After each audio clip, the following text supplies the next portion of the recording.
오늘은 현대 그리스도인 시리즈 14번째 시간입니다. 과학자가 하나님을 믿는 방법, 과학자가 하나님을 믿는 방법이라는 제목으로 하나님 말씀 전하도록 하겠습니다. 오늘 우리가 다루는 주제는 과학이라는 주제입니다.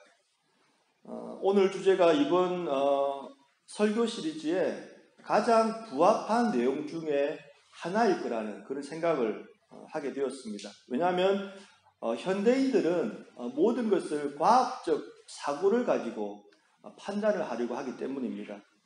존 스토트 목사님은 현대인들의 경향을 다음과 같이 설명했습니다. 과학적 방법에 기초하여 자란 현대인들은 모든 것을 오감으로 검토해 보라고 배웠습니다. 실증적인 검사로 분석할 수 없는 것은 무엇이든 의심하고 심지어 거부하도록 배웠습니다. 이것이 바로 현대인들의 모습이라는 것입니다. 그러니까 현대인들은 과학적으로 검증된 것이 아니라면 무엇이든지 의심을 하고 거부하려는 경향이 있다는 것입니다. 일반 현대인들이 이러한 경향을 가지고 있다면 과학자들은 더욱 그러할 것입니다. 그래서 과학자들은 과학으로 검증할 수 없는 하나님의 존재하심이나 또 인생의 의미들 그리고 성경에 나오는 기적들은 더욱더 믿기가 힘들 것입니다.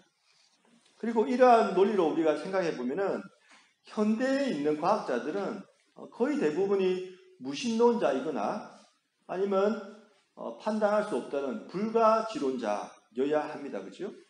하지만 신실한 그리스도인들 중에서도 수많은 세계적인 과학자들이 있다는 것입니다.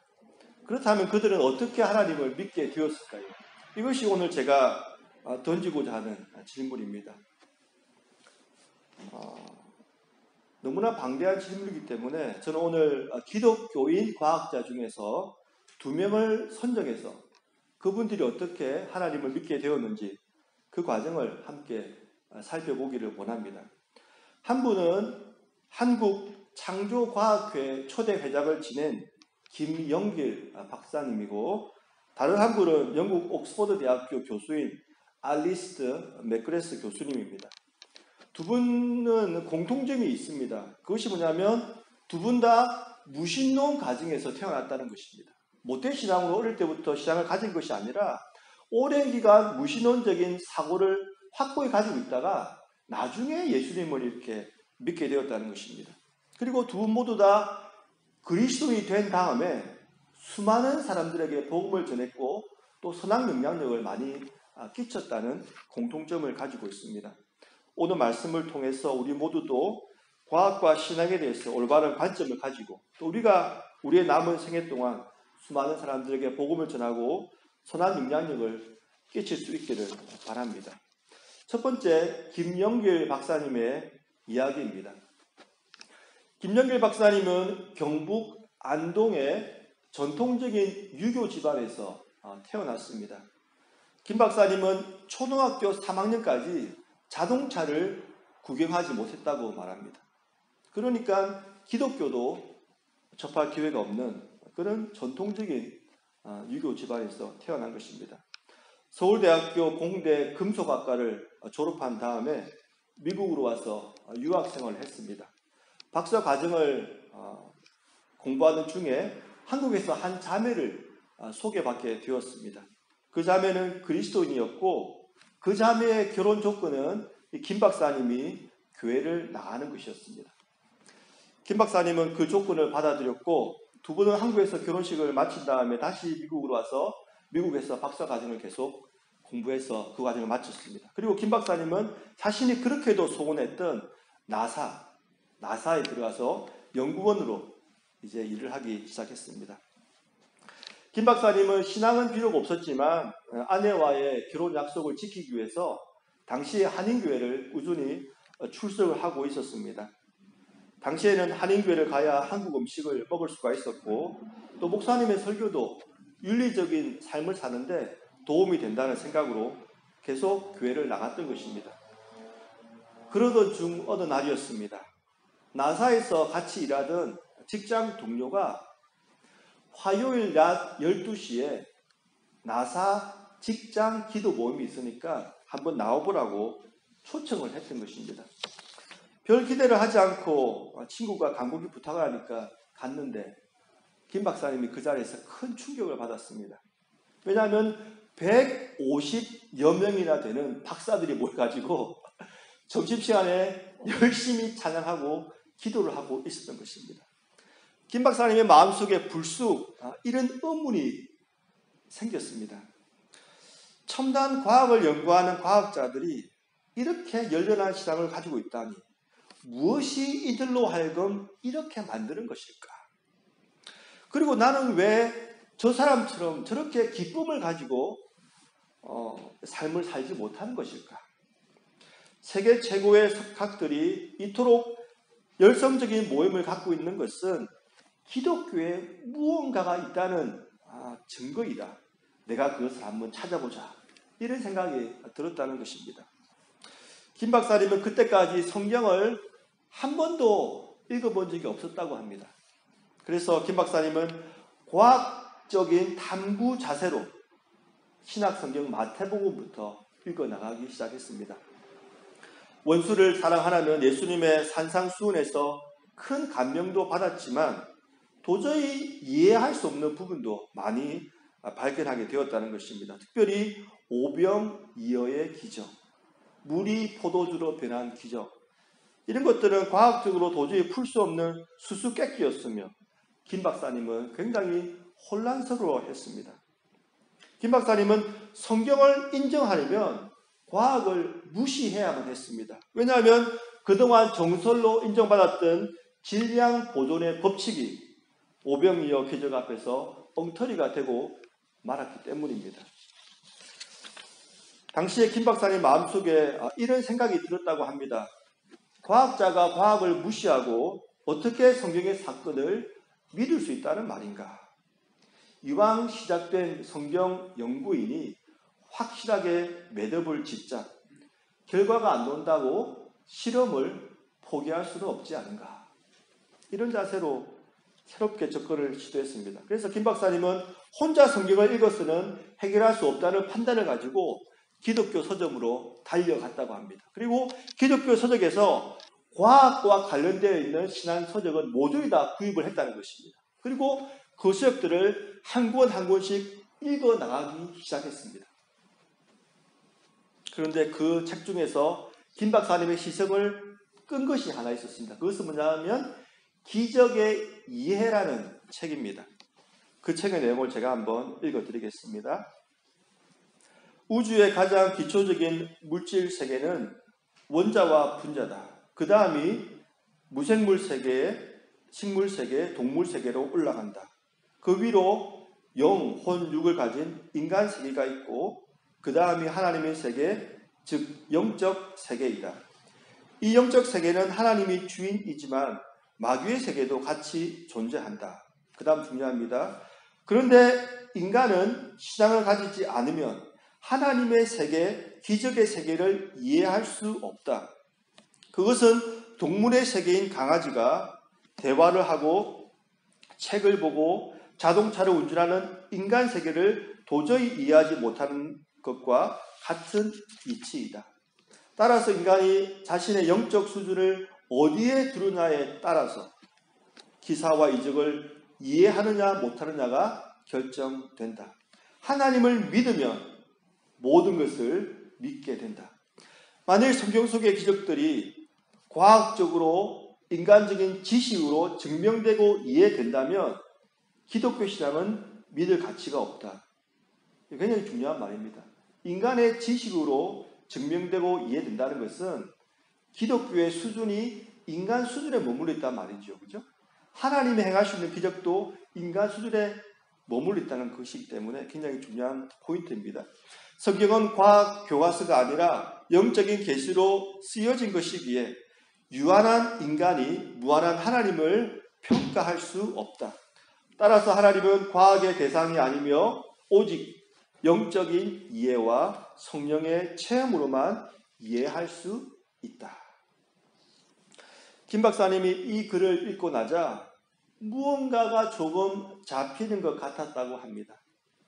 이 글에서 요점은 간단합니다. 이성의 눈으로, 과학적 사고로는 하나님의 세계를 이해할 수 없다는 것입니다. 마치 동물이 인간의 문명과 문화를 이해할 수 없듯이 말입니다. 그리고 신앙의 눈으로는 성경에 나오는 기적들을 이해할 수 있게 된다는 것입니다. 이것은 아주 중요한 포인트입니다. 제가 조금 후에 언급하겠지만 알리스터 맥그레스 교수님도 이 부분 때문에 실제로 무신론자에서 기독교인이 되었다고 고백을 하고 있기 때문입니다. 김 박사님은 그 사건 이후로 계속해서 예배에 참석하고 또 성경 공부에 참석하면서 결국은 거듭난 그리스도인이 될 수가 있었습니다. 그리고 1978년 12월 12년간의 미국 생활을 마치고 한국으로 귀국해서 카이스트 한국과학기술원이죠. 거기에 교수가 되었습니다. 그리고 1980년 8월에 4천여 명이 모인 가운데서 한국에서 최초로 창조론에 대한 세미나가 열리게 되었습니다. 그 자리에서 김 박사님이 강의를 하면서 다음과 같은 말을 했습니다. 오늘날 많은 사람들은 과학에 큰 의미를 부여합니다. 과학은 관찰이나 실험을 통해 얻어진 현상이나 원리를 검증하여 체계화된 지식을 제공합니다. 사람들은 과학이 인류의 많은 문제를 해결해 줄 수 있는 유일한 희망이라고 믿습니다. 현대인들의 생각이죠. 그러나 이 과학의 신뢰에는 한계가 있습니다. 자로 재고 저울로 다는 것은 가능하지만 인간의 존재 이유나 도덕적 문제 등엔 아무런 도움이 안 됩니다. 무슨 말입니까? 과학이 인류에 공헌한 바가 실로 크다는 것입니다. 하지만 과학이 가지고 있는 한계도 분명히 알고 있어야 된다는 것입니다. 왜냐하면 과학은 관찰이나 실험으로 얻을 수 있는 것에는 유용한 도구가 될 수 있지만 인간의 존재 이유나 도덕적인 문제에 관해서는 답을 해줄 수가 없기 때문입니다. 그런데 최근에 등장하고 있는 신무신론이라는 사조가 있습니다. 거기에서는 과학이 모든 분야에 다 답을 할 수 있다고 생각하면서 자신들의 논리를 피고 있습니다. 우리는 과학에 한계가 있다는 것을 분명히 알고 있어야 되는 것이 굉장한 중요한 포인트라는 것을 잊지 말아야 될 것입니다. 두 번째, 알리스터 맥그레스 교수님의 이야기입니다. 맥그레스 교수님은 북아일랜드의 수도인 벨패스트에서 태어났습니다. 아버지는 의사셨고 어머니는 간호사이셨습니다. 그리고 큰 아버지는 의과대학에서 병리학 과장이었습니다. 그래서 맥그레스 교수님은 이러한 가정 분위기 때문에 본인도 어릴 때 의사가 되는 것이 자신이 가야 될 길이라고 이렇게 생각을 했습니다. 그런데 어느 날이었습니다. 큰 할아버지가 현미경을 선물로 사주었다고 합니다. 그래서 그 현미경으로 연못에서 발견한 작은 식물들을 그 현미경으로 관찰하면서 정말 자연을 사랑하게 되었고 결국에는 의사의 길 대신에 과학자의 길을 걷게 되었다고 합니다. 참고로 맥그레스 교수님은 옥스퍼드 대학에서 바이오 피직스, 생물 물리학으로 박사학위를 받은 분입니다. 맥그레스 교수님에게 10대 때 한 가지 사건이 발생했습니다. 교수님은 10대 때 겨울마다 밤 하늘을 관찰하면서 오리온 띠를 유심히 살펴보았다고 합니다. 오리온 띠를 볼 때마다 자연의 경이로움에 경탄하고 또 외경심도 느꼈지만 솔직히 마음 한 곳에서는 굉장히 불편한 감정을 느꼈다고 합니다. 왜냐하면 그 별들에서 나온 빛이 지구까지 오는데 수백 년이 걸린다라는 정도의 천문학 지식은 알고 있었기 때문입니다. 맥그레스 교수님의 고백입니다. 오리온띠의 그 별들을 보는 것은 사실 시간을 거슬러 올라가는 일이었습니다. 저는 지금 있는 별들이 아니라 옛날의 별들을 보고 있었기 때문입니다. 지금 그 별들을 떠나는 빛이 지구에 도착할 무렵에는 나는 이미 죽고 없을 것입니다. 그 별들은 내가 죽을 존재임을 알리는 상징이자 인생의 덧없음을 소리 없이 오싹하게 상기시키는 존재였습니다. 무슨 말입니까? 지금 우리가 밤하늘에서 밤에 보는 그 별들의 그 빛은 지금 반사된 것이 아니라 수백 년 전에 저 멀리에서 반사된 빛이 수백 년이 걸려서 우리의 시야에 들어온 빛이라는 것입니다. 그리고 지금 현재 그 빛에서 빛난 별이 이 지구에 도착할 쯤에는 나는 이미 이 세상에 없는 존재라는 것입니다. 10대 맥그레스는 밤하늘의 별들을 보면서 자신의 죽음과 인생의 덧없음을 깨달은 것입니다. 하지만 과학은 정작 중요한 질문인 삶과 죽음의 문제, 인생의 의미에 대해서는 그 어떠한 해답도 해줄 수가 없었던 것입니다. 그렇다면 맥그레스 교수님은 어떻게 신앙을 갖게 되었을까요? 10대였던 맥그레스는 옥스퍼드 대학교 입학 통지서를 받고 난 다음에 입학을 기다리는 기간 동안에 자신이 전공할 과학에 대한 책들을 읽어 나가기 시작했습니다. 도서관에서 과학의 역사, 과학의 철학에 대한 책들을 읽어 나갔는데 그 독서하는 과정 중에서 한 가지를 깊이 깨닫게 되었습니다. 그것은 자신이 그렇게도 신뢰하던 과학이 절대적인 것이 아니라는 것을 깨닫게 된 것입니다. 왜냐하면 한동안 절대적인 진리라고 여겨진 수많은 과학 이론들이 새로운 과학 이론이 등장하면서 잘못된 이론으로 판명이 났기 때문입니다. 이런 과학 역사들이 계속 반복되는 것을 읽으면서 맥그레스는 과학에 분명한 한계가 있다는 것을 깨닫기 시작했다는 것입니다. 그리고 과학으로, 과학적 사고로 이해할 수 없는 세계를 기독교는 답을 주고 있다는 것을 깨닫게 되었던 것입니다. 그리고 맥그레스 교수님은 나중에 다른 기독교 지성인들도 자신과 비슷한 경험을 했다는 것을 깨닫게 되었습니다. 그 대표적인 예가 C.S. 루이스일 것입니다. 그분은 우리가 잘 알듯이 옥스퍼드 대학에서 영문학 교수로 재직했던 분입니다. 현재도 런던 웨스트민스터 사원에 가면은 시인 구역이 있는데 그 시인 구역에는 시인들을 기념하는 석판들이 하나씩 놓여 있습니다. C.S. 루이스의 석판도 거기에 놓여 있는데 그 석판에 루이스 교수님의 신앙 고백이 담겨 있습니다. 그것이 뭐냐면 저는 태양이 떠오른 것을 믿듯이 기독교를 믿습니다. 그것을 보기 때문만이 아니라 그것에 의하여 다른 모든 것을 보기 때문입니다. 무슨 말입니까? 과학을 포함해서 다른 관점으로는 이해할 수 없는 것들이 기독교적 관점에서는 설명이 가능하다는 것입니다. 예를 하나 들어보겠습니다. 어느 날 C.S. 루이스 교수님이 런던 방문을 앞두고 이발을 해야겠다는 생각을 했습니다.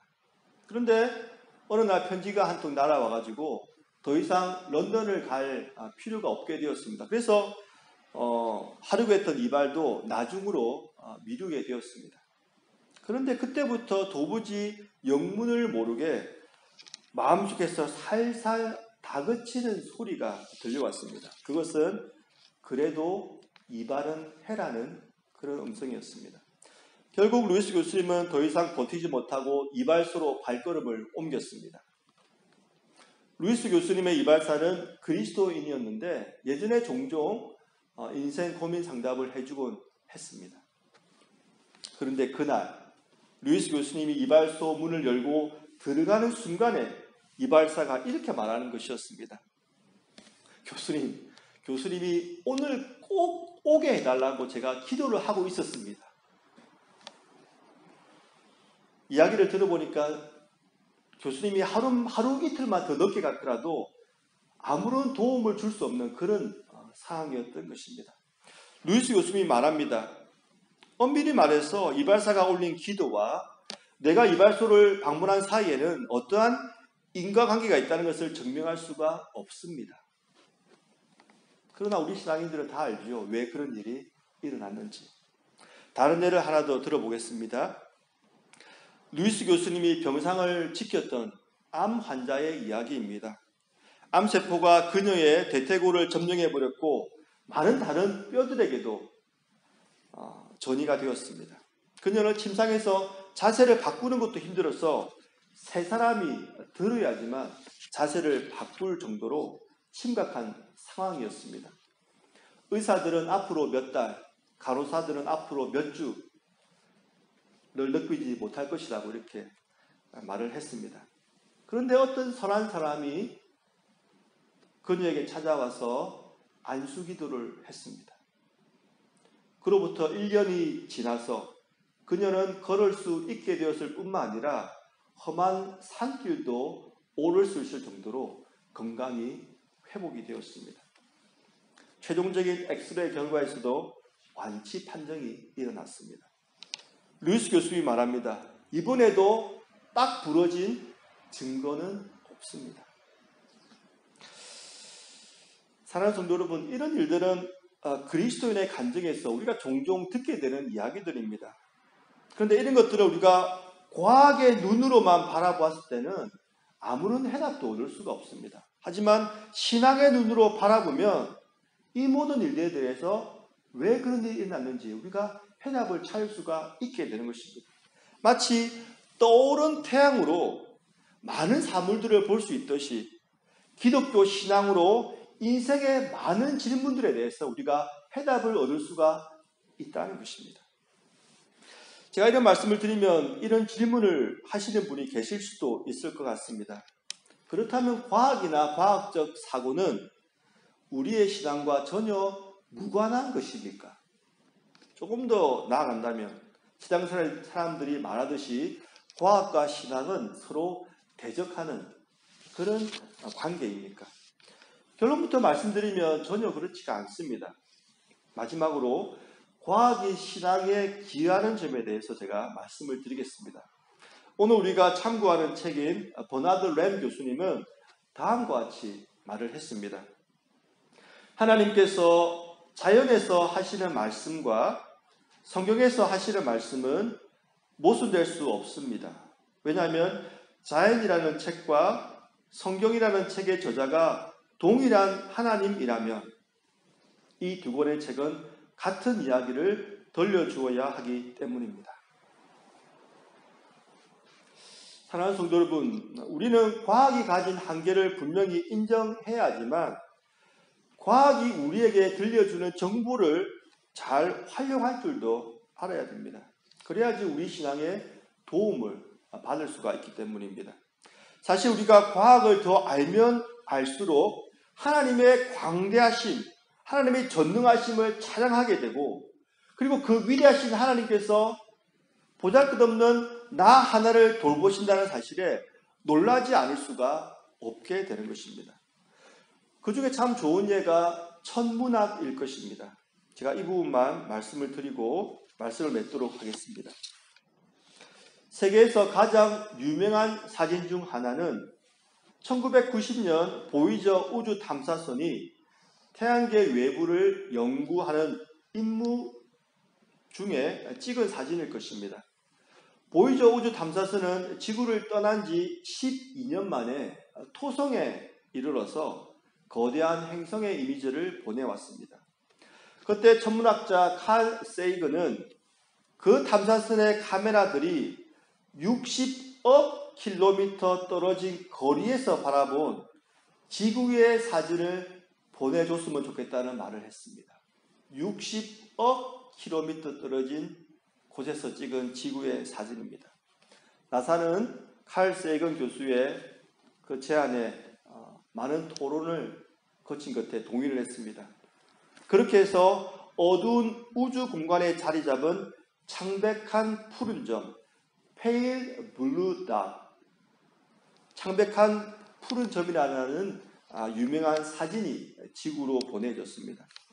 제가 처음에는 주보에 실었다가 너무 작고 점이 안 보여가지고 여러분 따로 프린트했는데 오른쪽 중간쯤에 이렇게 점 같은 게 하나 보일 겁니다. 60억 떨어진 곳에서 찍은 지구의 사진인데 댁에 가셔가지고 페일 블루 닷이라는 인터넷 치시면 그 사진을 여러분 볼 수가 있습니다. 여러분은 이러한 광활한 우주 그리고 한 점에 불과한 지구의 사진을 보시면 무슨 생각이 드십니까?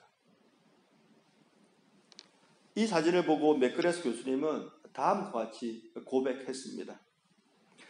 우주의 방대함에 비할 때 우리는 얼마나 작고 얼마나 하찮습니까? 오늘날까지 저는 보이저호가 보내온 그 사진을 계속 바라봅니다. 그리고 제 생각은 어느새 시편 중 한 편으로 흘러갑니다. 주의 손가락으로 만드신 주의 하늘과 주께서 베풀어 두신 달과 별들을 내가 보오니 사람이 무엇이기에 주께서 그를 생각하시며 인자가 무엇이기에 주께서 그를 돌보시나이까. 이 시편은 인간이 하나님의 창조 세계의 일부이며 만물의 근원이신 하나님께서 우리를 불러주시고 사랑하신다는 것을 무척 기뻐하고 있습니다. 사랑하는 성도 여러분, 만약 우리가 이 우주의 강대함을 잘 모른다면 이만큼 큰 감동과 감사가 일어나지 못할 것입니다. 그렇기 때문에 과학은 우리의 신앙에 큰 도움을 줄 수가 있는 것입니다. 말씀을 맺겠습니다. 오늘 우리는 두 명의 그리스도인 과학자가 하나님을 믿게 된 경위에 대해서 살펴보았습니다. 김영길 박사님은 하나님께서 아내를 만나게 하셨고 또 나사에 들어갈 수 있도록 인도해 주셨습니다. 그리고 나사 직장 기도 모임을 통하여 신실한 그리스도인들의 모습을 보게 하셨습니다. 그리고 필요한 서적을 발견하게 하시고 또 좋은 사람들을 만나서 성경 공부를 하게 하셔서 하나님을 인격적으로 만나게 해주신 것입니다. 이 모든 것은 우연이 아닙니다. 알리스트 맥그레스 교수님은 하나님께서 큰 할아버지를 통하여 현미경을 선물 받게 하셔서 어릴 때부터 의사가 아닌 과학자의 길을 걸어갈 수 있도록 인도해 주셨습니다. 그리고 대학을 합격한 후에 입학을 앞두고 있는 시점에서 과학 역사와 과학 철학에 대한 서적을 읽도록 하셔서 과학이 절대적인 것이 아님을 알도록 하셨습니다. 그리고 밤하늘의 별들을 관찰하도록 인도해 주셔가지고 인생의 허무함과 죽음을 깨닫도록 해주신 것입니다. 그리고 신앙인들의 글을 통하여 기독교만이 인생의 문제에 대해서 해답을 줄 수 있음을 알도록 해주신 것입니다. 사랑하는 성도 여러분, 이 모든 과정들은 우연히 일어난 것이 아닙니다. 하나님께서 그분들을 사랑하셨고 그래서 그들을 신앙의 길로 한 걸음 한 걸음 인도해 주신 것입니다. 사랑하는 성도 여러분, 그렇다면 하나님께서는 우리를 어떻게 인도해 주셨습니까? 이번 한 주간 살아가면서 하나님께서 우리를 인도해 주신 그 길을 묵상해 보면 좋겠습니다. 그리고 현대인들이 절대적이라고 생각하는 과학의 한계를 인정하고 신앙의 관점으로 세상과 성경을 읽고 이해하는 우리 모두가 다 될 수 있기를 바랍니다. 주님께서 우리 모두에게 크신 은총을 베풀어 주시길 간절히 축원드립니다.